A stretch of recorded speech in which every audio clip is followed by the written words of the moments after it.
Hi whole അസ്സലാമു അലൈക്കും welcome back. ഇന്ന് ഞാൻ രാവിലെ മുതൽ ഉച്ച വരെയുള്ള ഒരു വീഡിയോ ആണ് കാണിക്കുന്നത്. കൂടെ തന്നെ കുക്കിംഗ് വീഡിയോയും ചെറിയൊരു കുറച്ച് വിശേഷങ്ങളും മാത്രം. അപ്പോൾ ഒരു വീഡിയോ നിങ്ങൾ കണ്ടുകൊണ്ടിരിക്കുന്ന സമയത്ത് ഒന്ന് ലൈക്ക് ചെയ്യാനും കൂടെ തന്നെ സബ്സ്ക്രൈബ് ചെയ്യാത്ത കാണുന്നതാണെങ്കിൽ പ്ലീസ് ഒന്ന് സബ്സ്ക്രൈബ് ചെയ്ത് തന്നെ ഒന്ന് സപ്പോർട്ട് ചെയ്യാനും മോളെന്ന ഓപ്ഷൻ എനേബിൾ ചെയ്യാനും മറക്കല്ലേ. ഇനി വീഡിയോയിലേക്ക് കിടക്കാം.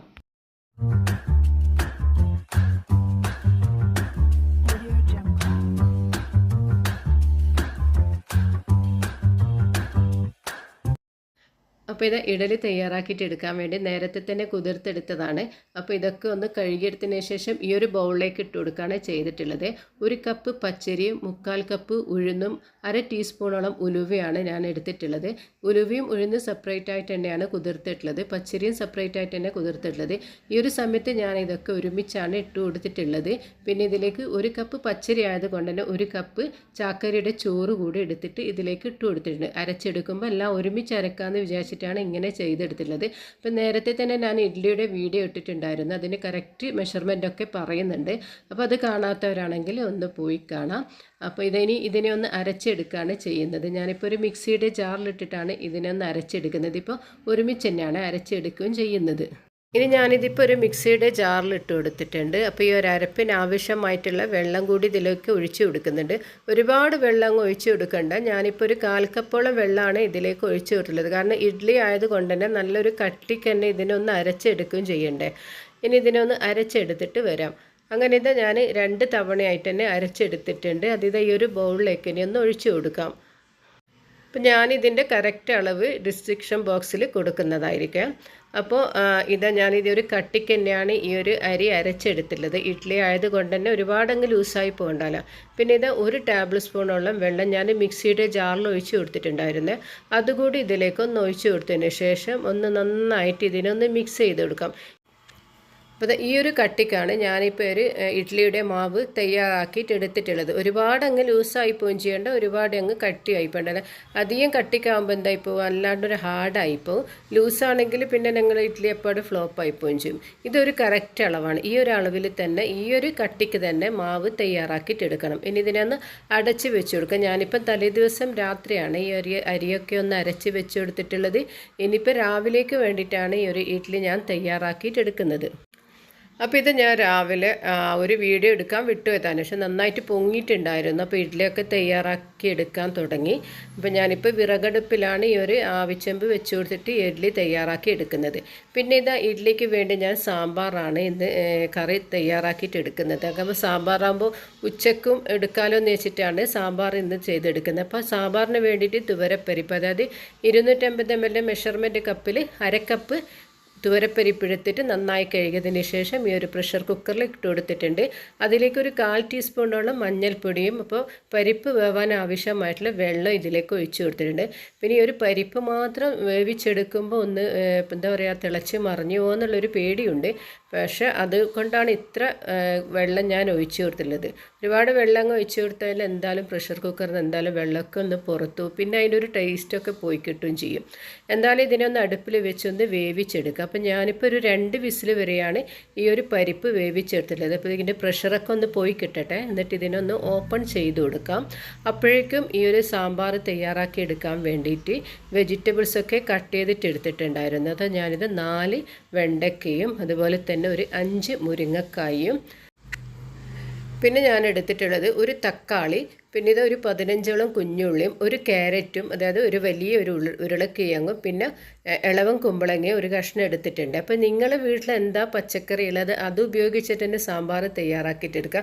ഒരുപാട് പച്ചക്കറി വേണമെന്നുള്ള നിർബന്ധമൊന്നുമില്ല. ഞങ്ങളുടെ അടുത്ത് ഏതൊക്കെ പച്ചക്കറിയാണുള്ളത് അത് ഉപയോഗിച്ചിട്ട് തയ്യാറാക്കിയിട്ട് എടുക്കാം. അപ്പോൾ പരിപ്പ് നന്നായിട്ട് കുക്കായിട്ടുണ്ട്. ഞാനിപ്പോൾ ഒരു 2 വിസിൽ വരെ മാത്രമാണ് ഈ ഒരു പരിപ്പ് വേവിച്ചെടുത്തിട്ടുള്ളത്. അപ്പോൾ ഇതൊന്ന് ചെറുതായിട്ടൊന്ന് ഉടച്ചെടുക്കുകയാണ് ചെയ്യുന്നുള്ളൂ, കൂടുതലങ്ങ് ഉടച്ചെടുക്കണ്ട. ഇനി കട്ട് ചെയ്ത് വെച്ച വെജിറ്റബിൾസൊക്കെ ഇതിലേക്കൊന്ന് ഇട്ട് കൊടുക്കാം. ഇനി ഈ ഒരു സാമ്പാർ തയ്യാറാക്കുന്നതും അതുപോലെ തന്നെ ഇഡ്ഡലി മാവിൻ്റെ അളവൊക്കെ ഞാൻ കറക്റ്റായിട്ട് ഡിസ്ക്രിപ്ഷൻ ബോക്സിൽ കൊടുക്കുന്നതായിരിക്കും. അപ്പോൾ ഇത് അരിഞ്ഞു വെച്ച വെജിറ്റബിൾസും അതായത് കുഞ്ഞുള്ളി ഒക്കെ ഞാൻ ഈ ഒരു കുക്കറിലേക്കൊന്ന് ഇട്ട് കൊടുക്കുന്നുണ്ട്. അപ്പോൾ ഇത് അരിഞ്ഞു വെച്ച വെജിറ്റബിൾസ് തികച്ചും ഈ ഒരു കുക്കറിലേക്ക് ഈ ഒരു പരിപ്പിൻ്റെ കൂടെ തന്നെ ഇട്ട് കൊടുത്തിട്ടുണ്ട്. കൂടെ തന്നെ തയ്യാറാക്കി വെച്ച വെണ്ടക്കയില്ല അതുകൂടി ഇതിലേക്ക് ഇട്ട് കൊടുത്ത് ഇപ്പോൾ ഈ ഒരു വെജിറ്റബിൾസൊക്കെ വേവാൻ ആവശ്യമായിട്ടുള്ള വെള്ളം കൂടി ഇതിലേക്ക് ഒഴിച്ചു കൊടുത്ത് ഈ ഒരു സമയത്ത് ഞാൻ ഇതിലേക്ക് ഉപ്പ് കൂടി ചേർത്ത് കൊടുക്കുന്നുണ്ട്. പരിപ്പ് കുക്ക് ചെയ്തിട്ട് എടുക്കുമ്പോൾ ഞങ്ങൾ ഉപ്പ് ചേർത്തിട്ടുണ്ടായിരുന്നില്ല. ഈ ഒരു സമയത്താണ് ഞാൻ ഇതിലേക്ക് ഉപ്പ് ചേർത്ത് കൊടുക്കുന്നത്. അങ്ങനെ ഇതിനെ നന്നായി മിക്സ് ചെയ്തിട്ട് യോജിപ്പിച്ചെടുത്തിട്ടുണ്ട്. ഇനി ഇതിനൊന്ന് അടുപ്പിൽ വെച്ച് കൊടുക്കാം.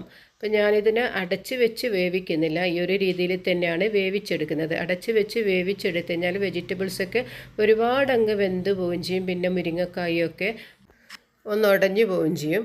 അപ്പോൾ സാമ്പാർ പൊടി തയ്യാറാക്കി എടുക്കാൻ വേണ്ടി ഇത് അടുപ്പിലൊരു പാൻ വെച്ചിട്ടുണ്ട്. അതിലേക്ക് 2 ടീസ്പൂണോളം കാശ്മീരി മുളക് പൊടിയും 2 ടീസ്പൂൺ മല്ലിപ്പൊടിയും 1/2 ടീസ്പൂണോളം ഉലുവ വറുത്ത് പൊടിച്ചതും 1/2 ടീസ്പൂണോളം ചെറിയ ജീരകം വറുത്ത് പൊടിച്ചത് കൂടി ഇതിലേക്ക് ചേർത്തിട്ട് ഒന്ന് ചെറുതായിട്ടൊന്ന് ഇതിനൊന്ന് ചൂടാക്കിയിട്ടെടുക്കാം. ഇതിൻ്റെ കളറൊന്നും മാറാതെ തന്നെ ഇതിനൊന്ന് ചൂടാക്കിയിട്ടെടുക്കണം. ലോ ഫ്ലെയിമിൽ വെച്ചിട്ട് വേണം ഈ ഒരു മസാലപ്പൊടികളൊക്കെ ഒന്ന് ചൂടാക്കി എടുക്കാൻ വേണ്ടിയിട്ട്. ഹൈ ഫ്ലെയിമിൽ അങ്ങ് വെച്ച് കഴിഞ്ഞാൽ വല്ലാണ്ട് അങ്ങ് കറുപ്പടിക്കും. എന്താ വെച്ചാൽ കരിഞ്ഞു പോകും പൊടികളൊക്കെ.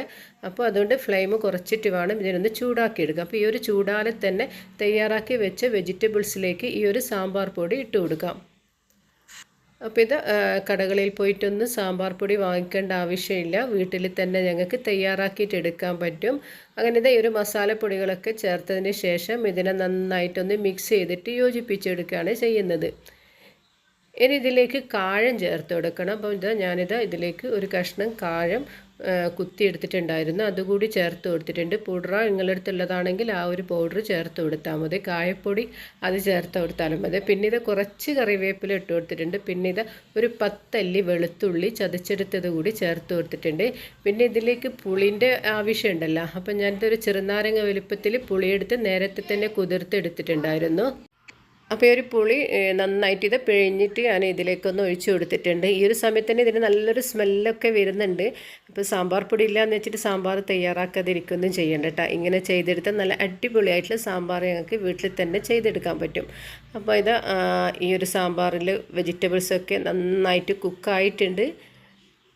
അപ്പോൾ ഞാനിപ്പോൾ ഒരു പക്ഷേ ഇളവൻ കുമ്പളങ്ങ എടുത്ത് നോക്കിയപ്പോൾ നന്നായിട്ട് തന്നെ വെജിറ്റബിൾസ് കുക്കായിട്ടുണ്ട്. ഈ ഒരു സമയത്ത് ഞാനിതിൻ്റെ ഫ്ലെയിം ഒന്ന് ഓഫ് ചെയ്ത് കൊടുക്കുന്നുണ്ട്. അങ്ങനെ ഇത് പച്ചക്കറിയൊക്കെ നന്നായിട്ട് കുക്കായില്ല. ഇനി ഇത് അടുപ്പിലൊരു പാൻ വെച്ച് കൊടുത്തിട്ടുണ്ട്.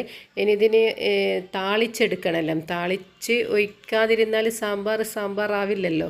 അങ്ങനെ താളിപ്പൊഴിച്ചാൽ മാത്രമല്ലേ സാമ്പാറായി കിട്ടുകയുള്ളൂ. അങ്ങനെ ഇതിലേക്ക് ഞാൻ 2.5 ടേബിൾ സ്പൂണോളം വെളിച്ചെണ്ണയാണ് ഒഴിച്ചു കൊടുത്തിട്ടുള്ളത്.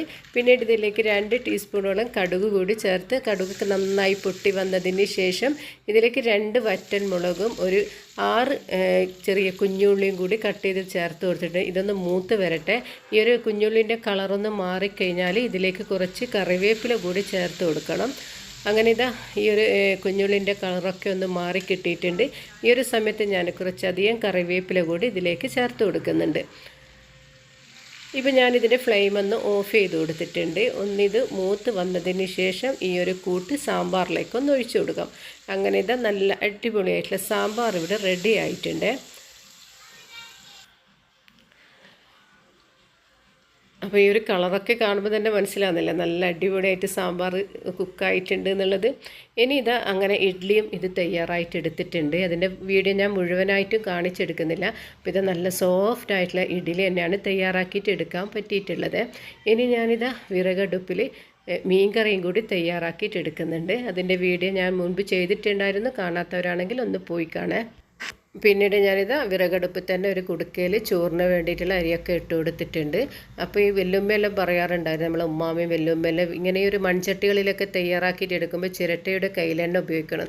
അങ്ങനെയാണ് ഞാൻ ചിരട്ടയുടെ കയ്യിലെണ്ണ ഉപയോഗിച്ചിട്ട് ചെയ്തെടുക്കുന്നത്. അപ്പോൾ ഈ ഒരു ചോറും ഇവിടെ റെഡി ആയിട്ടുണ്ട്. അതിനെ വാർത്തിയെടുത്തിട്ടുണ്ട്. എപ്പോഴേക്കും കുറച്ച് അലക്കാനുണ്ടായിരുന്നു. അങ്ങനെ പെട്ടെന്ന് തന്നെ അലക്കി തീർത്ത് അതൊക്കെ ആറിയിടലൊക്കെ കഴിഞ്ഞ് 8 മണിയാകുമ്പോഴൊക്കെ തന്നെ ഈ ഒരു മുറ്റത്തുള്ള ജോലികളും കഴിഞ്ഞാൽ സമാധാനം. പിന്നെ ഭയങ്കര മടിയാണ് മുറ്റത്തൊക്കെ ഇറങ്ങാൻ.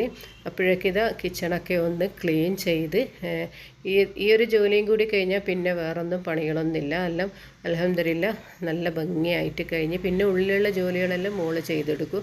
അതായത് അടിച്ചു വാരലും തുടക്കലൊക്കെ മോളുടെ പണിയാണ്. ഇപ്പോൾ ഈ ഒരു സമയമാകുമ്പോഴത്തേക്കിന് ഇപ്പോൾ ഭയങ്കര ചൂടായത് കാരണം തന്നെ പെട്ടെന്ന് തന്നെ ജോലികളെല്ലാം തീർക്കുന്നത് തന്നെ ഒരു സമാധാനം. അപ്പോൾ ഈ ഒരു വീഡിയോ നിങ്ങൾക്കൊക്കെ ഇഷ്ടമായിട്ടുണ്ടാവുമെന്ന് വിചാരിക്കുന്നു. ഇഷ്ടമായിട്ടുണ്ടെങ്കിൽ ഇതിൻ്റെ ഫീഡ്ബാക്കൊക്കെ എന്നെ ഒന്ന് അറിയിക്കുക. അപ്പോൾ ഇൻഷാ അല്ലാഹ് ഇനി പുതിയൊരു വീഡിയോയുമായി വരുന്നത് വരെ അസ്സലാമു അലൈക്കും വറഹ്മത്തുള്ളാഹി തആല വബറകാതുഹു. അപ്പോൾ വീഡിയോ ഇഷ്ടമായിട്ടുണ്ടെങ്കിൽ ഒന്ന് ലൈക്ക് ചെയ്യാൻ മറക്കല്ലേ.